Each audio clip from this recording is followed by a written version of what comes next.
This video is going to be a review on the area under the curve. So I want to include when it works or when we can use it, when we cannot use it.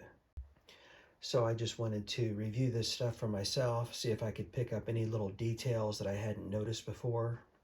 And this will be a great intro for somebody that just has, say, high school algebra skills. My intent with this video is if somebody sees this and they only have high school algebra skills, then after watching this video, which should just take a few minutes, I'm hoping 20 minutes or less, then they'll have a pretty good understanding of basic calculus and some basic physics. Okay, so first off, I'm going to cover the area under the curve when it doesn't work. I think this is interesting because I hadn't seen this before. So let's make our chart right here, or our graph. The x-axis will be days, time actually, so day 1, day 2, day 3. The y-axis will be how many apples we picked. Say it's an apple company or an apple orchard. So how many apples we've produced or whatever. So the y-axis will be our product. It'll be apples times 100. So on day 1, we have 100 apples. Day 2 is 200. Day 3 is 300. The formula is simply y equals 100 times x. Here's our x right here. We take x times 100 and we get y. Or we take 100 times time, because this is our time along the x-axis, and that equals the p for our product. It's important here to use the same variable on your y-axis as on your x-axis. So whatever you do with your x-axis right here, or whatever you have for your x-axis, then you do something to it to turn it into your y-axis and put that formula right here. So 100t equals p, or your 100 times time equals your product.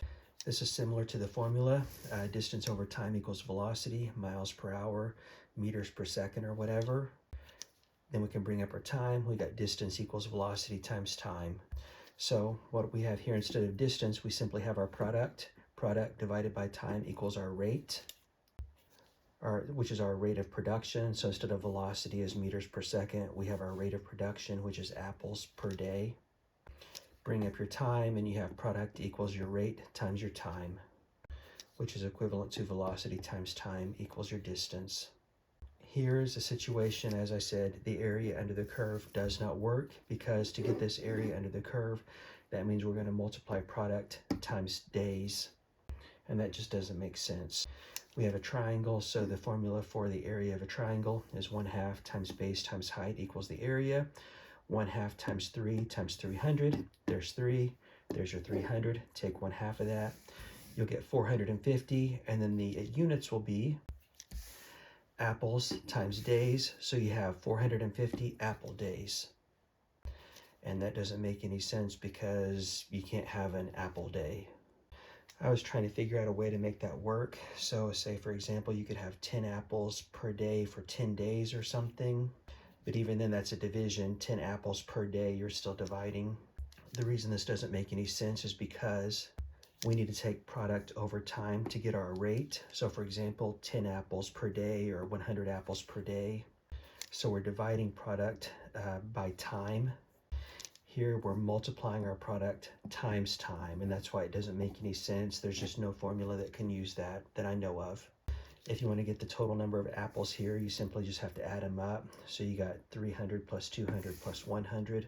The total is the sigma notation, or the sum. 100 plus 200 plus 300, so that's 600 apples. But again, you can't use the area under the curve for anything there, of which I am aware. What we can do, though, is take a derivative. I'm going to slip in a few derivatives here, even though this is mostly going to be on the area under the curve. And a derivative is just the slope of your line right here.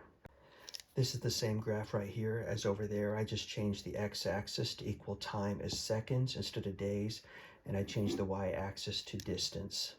And so I just did the same thing here, distance times 100, or 100x equals y, which is the same thing as here.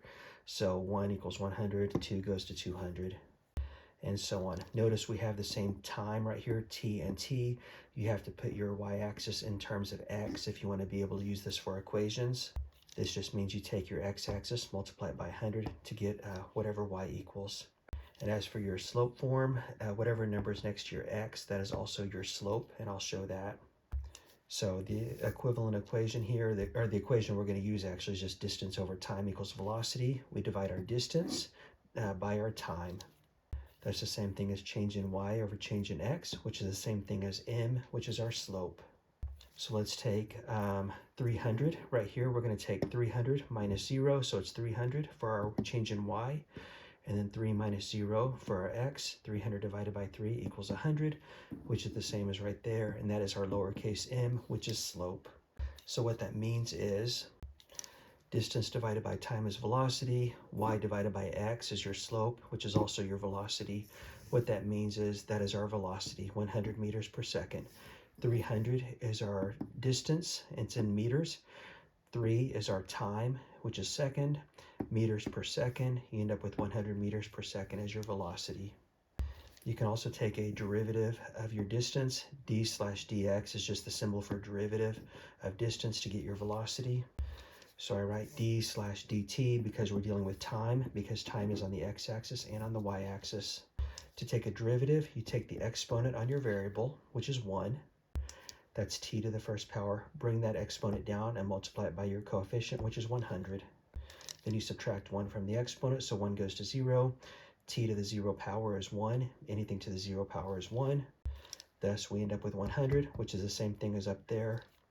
Thus, taking a derivative is just the same thing as taking the slope of your line. When you take the derivative of distance, you get your velocity with that logic right there. And again, we cannot use the area under the curve here because we need distance divided by time for velocity, miles per hour, meters per second. When you take distance times time, it just doesn't make any sense. So I'll go to the next page now. Here's where taking the area under the curve does work. So I just said area does work. With the equation, if we look at it here, distance over time equals velocity, miles per hour, meters per second, or whatever. We have the equivalent equation right here of product over time equals your rate. Therefore, rate times time equals your product.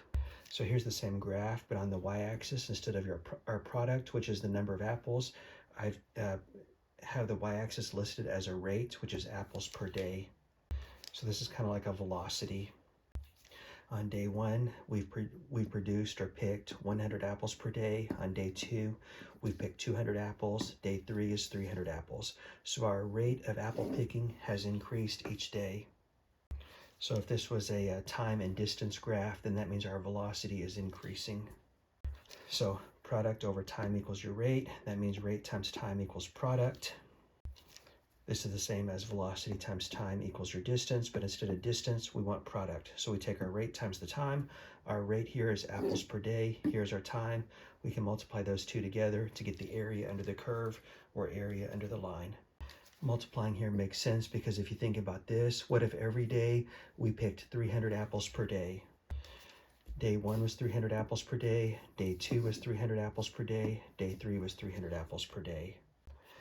Then that would be a total of 900 apples because we took, the other way of doing this is taking 3 times 300. But we don't want the area of the square, we want the area of the rectangle. So I just said here we can't do the area of a square, we can't do 1 times 100 because we don't have a square, we have a rectangle. So if we did 1 times 100, we get 100. We actually want, it would actually be 50 right here. So we want 1/2 times base times height. There's our base, there's our height, 3 times 300. And let's see what I say here. So yeah, 3 times 300 divided by 2, you'll get 450 because it's 900 divided by 2. Here's the formula, 1/2 base times height. So we can take 1/2 base, our base is time in days. Our height is 100t, right there for the y-axis. So we have 100 times time, that's 100t squared, divided by 2, so we end up with 50t squared equals our product, which is apples. The units will be time, which is days. That's on the x-axis. The y-axis is apples per day, right here. Days times apples per day. Day divided by day cancels. We're left with apples as our final product. Or I guess I should say apples as the final unit of our product, right here. Apples. There we go. Now we can plug in whatever number we want to on the x-axis, which in this case is t for time. So we can plug in 3 right here. We end up with 3 squared, which is 9. 9 times 50 equals 450. That is the total number of apples that we have picked. And that's using this formula, or we could still do 1/2 base times height, 1/2 3 times 300. You end up with the same 450. So I'll show this here. You can get the same answer either way by using the formula I just derived, or just doing 1/2 base times height. And next page. And this is what we do to take an integral to get the area under the curve. Take whatever's on your y-axis. Remember, your y-axis has to be expressed in terms of your x-axis. X-axis is t for time or days. We take 100 times t to get our y-axis. We take the integral of 100t from 0 to 3 along the x-axis. So what this means is, you write your integral symbol right here, the long s, from 0 to 3, because we want the area under this line from 3 to 0, or from 0 to 3.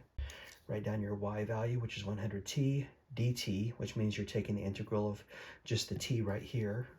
If there were an a, b, and c, we would ignore the a, b, and c and just take the integral of t because of that dt. That equals the area under the line, or area under the curve, if this was a curve, which is our product. And I forgot to put my units here. The product is apples, which is the number of apples we have picked. And again, we're simply getting this by multiplying rate times time right here to get product.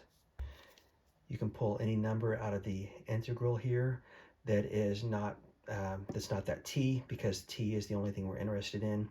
Now we want the area under the curve between 0 and 3, 0 and 3 of t. For an integral, you do the opposite of a derivative. So instead of bringing your exponent down and subtracting 1 from the exponent, we raise the exponent to 1 and then bring that down to a denominator.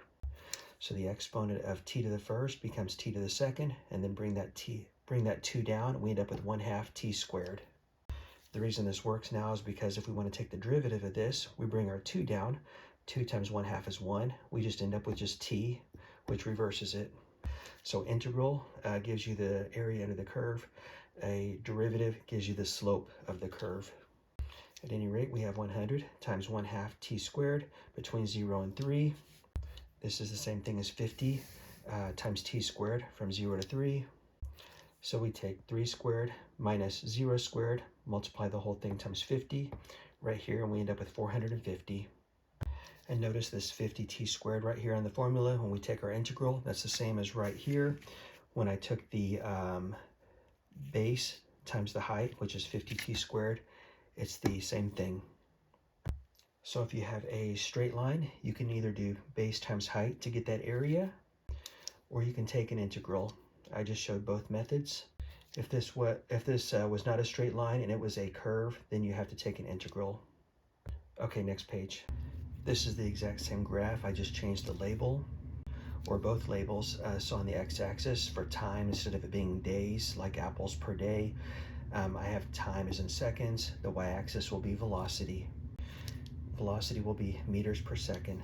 Distance over time is velocity. Velocity times time equals your distance. Thus, we can multiply our y-axis times our x-axis to get the area under the curve. That will give us the distance.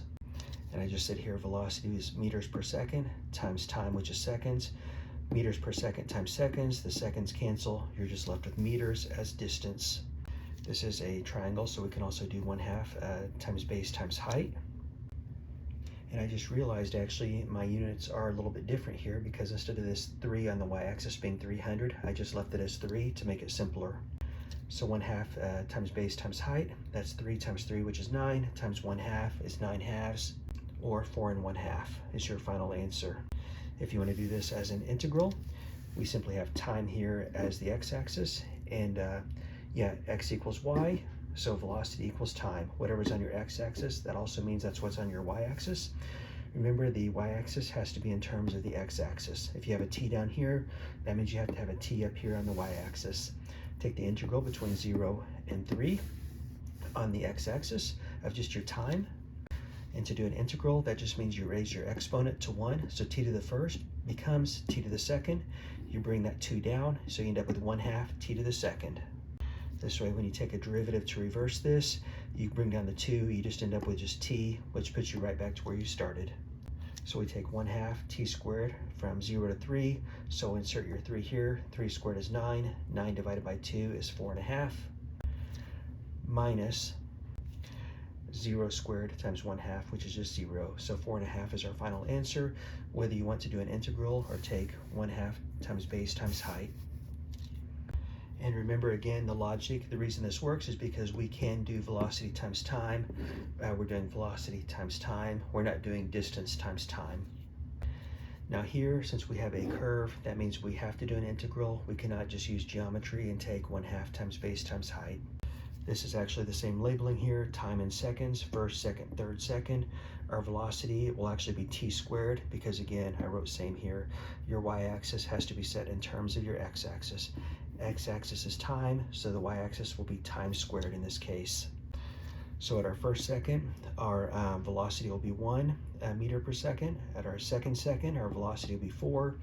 Third second, our velocity will be 9. Notice it's increasing. This does actually show a changing acceleration, which is also called jerk. So if you see a graph here with a parabola, and the graph is velocity versus time, and yeah, with that curve right there, it means you actually have a changing acceleration, and I'll show that on the next page, or at least I'll show the logic of that. So again, here we have distance over time equals velocity. That means velocity times time equals distance. So that means we can actually take an integral of our time right here, which means we're multiplying velocity times time to get our distance. So we take the integral from 0 to 3 on the x-axis of t squared dt, just means we're doing the integral of t. Raise your exponent to by 1, so t squared becomes t to the third, and then bring that new exponent down to a denominator as a coefficient. So we end up with 1/3 t to the third as the integral. And we want the area from 0 to 3 under the curve right here. Plug in 3 first, 3 to the third divided by 3 to the first is going to be 3 to the second, which equals 9. We can ignore 0 because 0 times anything is 0. Notice here this is a coincidence because the amount of distance we covered, which is 9 in meters, also equals our velocity. We have 9 as a velocity and 9, which is 9 meters per second, and we also have 9 meters as distance. So that works if you use 3, but if you did 4, if you take 4 to the third times 1/3, you end up with 21 and 1/3, which does not equal 16, which would be 4 squared. So I just showed that here to show that, yeah, this was just a coincidence. Okay, next page. I forgot to mention, you can see my other video that was on crash course of kinematics. If you want the details on this, on derivatives and integrals, I've also done some other videos on derivatives and integrals that you can see. But here, distance over time equals velocity, miles per hour, meters per second. So what that means is this is a division, so that means we can actually take the derivative of distance, d dx of distance, and we will get our velocity right there. So if you have a graph with distance, actually I'll show that right here. Maybe I can show it right up here. If we have time here and we have time here, we're going to have distance here. We're going to have a line doing that. You can take the integral, which is distance divided by time, to get your velocity, which is your rate. I accidentally said integral. That's actually derivative. D for derivative, D for divide. So d dx of your distance, the derivative of your distance, will equal your velocity. Since distance over time equals velocity, then velocity times time equals your distance. Velocity times time equals distance. So now instead of distance on the y-axis, I have velocity. Time is still on the x-axis. But now I can multiply velocity times time, which means I can take an integral. And that will give me the distance. Integral of v dv equals your distance. This is why an integral and a derivative reverse each other. Derivative means to divide. So divide distance to get your velocity. Take the derivative of your distance to get velocity. Now that we have velocity, we can multiply our velocity to go back to distance. And when you multiply, you're taking an integral. So derivatives and integrals reverse each other the same way dividing and multiplying will reverse each other. So here I have velocity on the y-axis, x-axis is time, and we have our line going up. So this is velocity versus time. Notice we have our velocity increasing steadily. So like at 1 second, you're going 1 meter per second. At 2 seconds, you're going 2 meters per second. Notice they're going to be equal here because x equals y. That means your velocity is going to equal your time. Let's see how much this slope is changing right here so we can get the slope of it, which is just change in y over change in x, which is also the derivative of velocity, d dx of x, because that's x right here on the y-axis. The x and y-axis have to match with their variable. So simply take the derivative of x right here. That's x to the first power. That means bring that 1 down. You end up with 1x. X to the 0 is just 1, so you just end up with 1. And this is your acceleration. So that means if you have a graph of velocity versus time and you have a straight line, then your acceleration is constant. You're constantly increasing in your velocity. It's not changing. However, if you have a parabola right here, we have the same graph of velocity versus time, but now it's a parabola. Notice here at say 1 second, you have a certain velocity of 1. At 2 seconds, it'll be 4. At 3 seconds, it'll be 9 is your velocity. So your velocity is actually getting faster and faster, or your acceleration is getting faster and faster. So that means we can take the derivative of x squared because we have x squared on the y-axis. So we bring our, let's see, so to take a derivative, that means we need to bring the 2 down. So we end up with 2x, subtract 1 from the exponent. We just end up with 2x. And that means we have a changing acceleration, which is also called jerk. So in order to get this acceleration here, you actually have to plug in a number for x. So for example, at 2, plug in, say for 2 seconds, then you have 2 times 2, so that means your acceleration is 4. Let's do 5, so at 5 seconds, 5 times 2, that means your acceleration is 10. So as time goes on, your acceleration keeps increasing. And notice that x here we have as a variable. Up here we do not have a variable, we just have a constant, which is 1. That means no matter where you are on the x-axis, your acceleration will always be 1. You're not plugging any numbers into an x value. So that's it, just a nice little review and some meditation on area under the curve, basic calculus, basic physics. I wanted to review this stuff just to kind of stay sharp and make sure I remembered everything. And I wondered if I could make a video on basic calculus and basic physics so that if somebody just had high school algebra skills, then they would still be able to follow along and understand everything. I did a couple of other videos on calculus. One was proving the derivative formula and one was proving the integral formula. Those are quite a bit more involved, but I've also done simpler videos that just show how to do a derivative and how to do an integral. You can see those if you want. And I also did a video on a crash course of kinematics, which is just kinematics is the study of motion. And I cover a lot of this in that also. So see those if you're interested. But that's it.